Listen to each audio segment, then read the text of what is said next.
बिस्मिल्लाहिर्रहमानिर्रहीम। Welcome back to Anish lectures. हम लोगों ने क्लासिफिकेशन ऑफ इंटीग्रल इक्वेशन का टॉपिक स्टार्ट किया था। लास्ट वीडियो में हम लोगों ने फ्रेडहाम और वोल्टेरा को डिस्कस कर लिया था।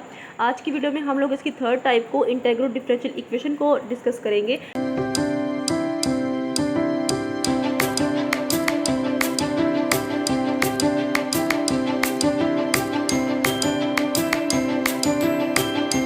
जी, अब हम डिस्कस करने लगे हैं इंटीग्रल डिफरेंशियल इक्वेशन, जो हमारे पास इंटीग्रल इक्वेशन की थर्ड टाइप है। इसके अंदर हमें नाम से ही जाहिर हो रहा है कि इसके अंदर इंटीग्रेशन और डिफरेंशिएशन जो है दोनों चीज़ें ही इसके अंदर इन्वॉल्व होंगी। अब हमने ये देखना है कि दोनों चीज़ें किस तरह से इन्वॉल्व हैं। चलिए इसकी डेफिनेशन को रीड आउट कर लेते हैं। The unknown function u of x occurs in one side as an ordinary derivative. अब ऑर्डिनरी डेरिवेटिव क्या होता है कि ऐसा डेरिवेटिव जिसके अंदर हम लोग डेरिवेटिव लेते हैं with respect to one variable. ठीक है, मतलब कि उसके अंदर इंडिपेंडेंट वेरिएबल सिर्फ और सिर्फ एक होता है, उसको कहते हैं ऑर्डिनरी डेरिवेटिव।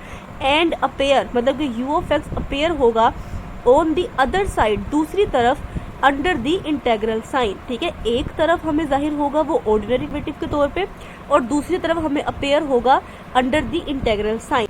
ऐसी इक्वेशन को जिसके अंदर u ऑफ x हमारे पास पहली बात ये कि दोनों साइड्स में नजर आएगा, मतलब कि इनसाइड द इंटेग्रल साइन और आउटसाइड द इंटेग्रल साइन। इसका मतलब कि जो भी इक्वेशन होगी वो सेकंड काइंड की होगी, या तो फ्रेडहाम की सेकंड काइंड होगी या फिर वोल्टेरा की सेकंड काइंड होगी। दूसरी बात ये कि अगर वो हमें दोनों तरफ नजर आ रहा होगा तो एक साइड पे हमारे पास u ऑफ x जो है वो एज अ डेरिवेटिव हमें नजर आएगा और दूसरी तरफ हमें इंटेग्रल के साइन के अंदर नजर आएगा। ऐसी इक्वेशन को हम लोग क्या कहते हैं, इंटीग्रल डिफरेंशियल इक्वेशन। अब इसकी एग्जांपल देख लेते हैं। यहाँ पे देखिए u ऑफ x मौजूद है लेकिन इन टर्म्स ऑफ ऑर्डिनरी डेरिवेटिव। ठीक है, यहाँ जो हमारे पास ऑर्डर है वो क्या है, 2 है, equals to minus x plus 0 to x minus t u of t dt।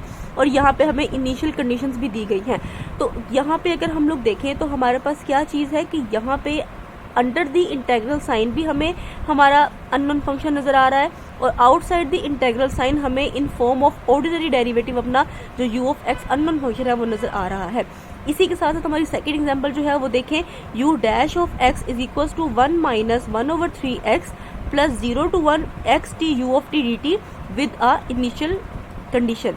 अब अगर आप लोग यहाँ पे देखें तो जो हमारा अननोन फंक्शन है वो अंडर द इंटेग्रल साइन भी है और आउटसाइड द इंटेग्रल साइन भी है, लेकिन इन टर्म्स ऑफ ऑर्डिनरी डेरिवेटिव जो कि फर्स्ट ऑर्डर का है। पॉइंट्स है जो हम लोगों को डिस्कस करना जरूरी है कि in early 1900 Volterra integral equation को इस्तेमाल किया गया था स्टडी करने के लिए पॉपुलेशन ग्रोथ को। ठीक है, मतलब कि पॉपुलेशन किस तरह से इंक्रीज हो रही है, डिक्रीज हो रही है, उसकी ग्रोथ को जो है वो स्टडी करने के लिए हमने वोल्टेरा इंटीग्रल इक्वेशन को इस्तेमाल किया था। अब जब हमने इसको यूज किया है तो वहां पे हमें एक न्यू टाइप फॉर्म करनी पड़ी है किस चीज की, इंटीग्रल इक्वेशन की, और उसको उन्होंने नाम दिया है इंटीग्रल डिफरेंशियल इक्वेशन। जब हमने उसकी ग्रोथ की बात करनी है तो ग्रोथ में हम ये देखेंगे कि उसमें चेंजेस क्या आ रही है, पॉपुलेशन में चेंज क्या आया है, कि कितना चेंज आया है। तो जाहिर सी बात है चेंज को कैलकुलेट करने के लिए हमें जो है डिफरेंशियल इक्वेशन चाहिए होगी और हमने उसी चेंज को हर लिहाज से चेक करना होगा या डिफरेंट एरियाज में चेक करना होगा, उनको प्लस करना होगा, उनकी समेशन चेक करनी होगी।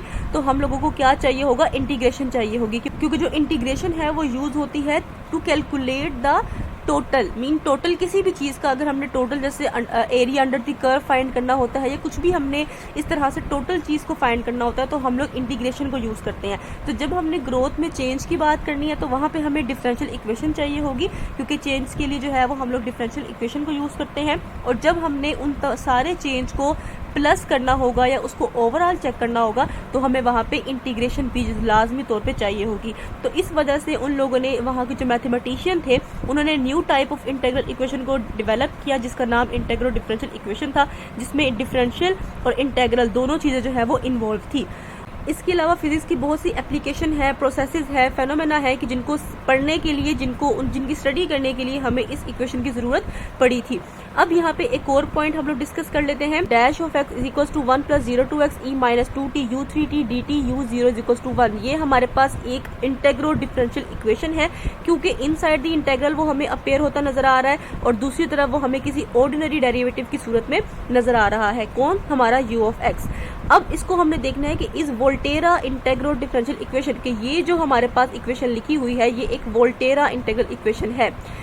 और हमारे पास u triple dash of x is equal to sine x minus x plus 0 to pi by 2 x t u dash of t d t u0 is equal to 1 u dash of 0 is equal to 0 u double dash of 0 is equal to -1।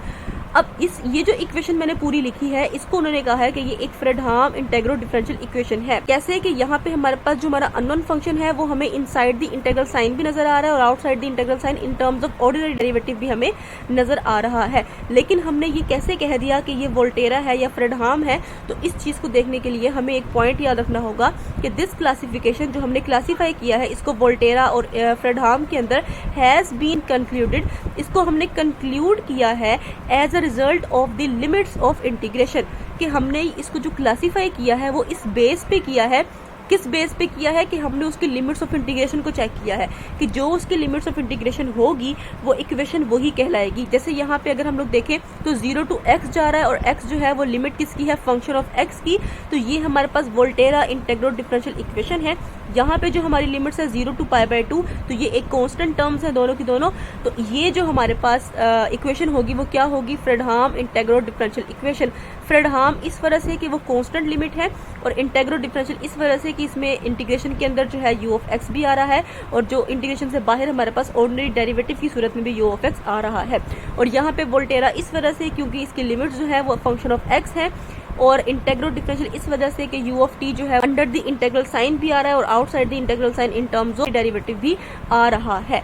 लेकिन यहाँ पे बात important ये थी कि हमने इसको classify किस बेस पे किया है फ्रेडहाम और वोल्टेरा में, on the basis of limits of integration, कि हमने इसकी इंटीग्रेशन की जो लिमिट्स हैं उनको देख के इसको डिफरेंशिएट किया है या क्लासीफाई किया है कि अगर इसकी लिमिट्स जो है वो फंक्शन ऑफ x होंगी तो ये वोल्टेरा होगा और अगर इसकी लिमिट्स कांस्टेंट होंगी तो फिर ये फ्रेडहाम इंटेग्रल डिफरेंशियल इक्वेशन होगी।